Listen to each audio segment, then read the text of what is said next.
Our wide receiver and the Steelers just pulled off a massive comeback to beat the Falcons in an overtime thriller. Wuke showed out in his NFL debut, finishing with 183 receiving yards along with 2 clutch touchdowns. Now, Pittsburgh went on the road to face the undefeated Denver Broncos. Wuke just faced AJ Terrell the previous week, and it would only increase in difficulty as he'd match up with PS2 and a great Broncos defense. Luckily, Russ would cook by throwing the moonball to hit us in stride to go up 7. Wuke's streak merchant allegations were starting once again. The Broncos would tie it up in the second. With 8 seconds left, Wuke read the linebacker and improvised by cutting towards the middle for his second touchdown of the game. Midway through the third, Wuke continued to dominate as he contorted his body to make a tough catch and get to the 40. We ended up kicking a field goal, and our defense continued to clamp the donkeys. Our offense added 3 more points in the fourth, and in the end, Pittsburgh beat Denver 20-7.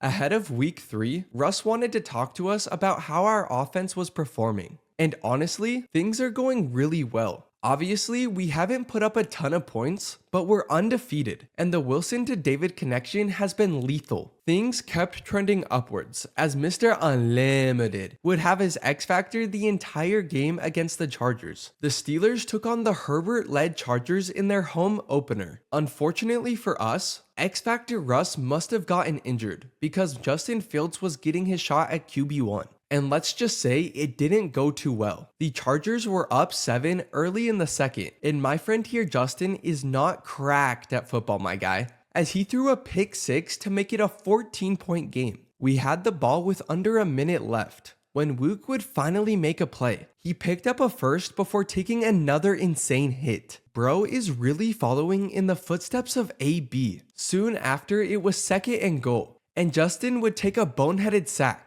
which ended our drive with 0 points. It only got worse, as towards the end of the third, we were down 17, when Justin completely underthrew us for another interception. Herbert took advantage and scored again to go up 24. Early in the fourth, we were just trying to get points on the board, but Fields decided to throw to the wrong team again. Maybe he's the one with CTE. But at least Wuke found the end zone to put the Steelers on the board. He's been the only bright spot in this one. The final score was 37-7 as the Chargers whooped us at home. Wuke finished with 108 yards along with our offense's only touchdown. And let's just say the locker room wasn't too happy after that performance. Can Wuke and the boys bounce back in week 4 against Jonathan Taylor and the Colts? Find out in the next episode.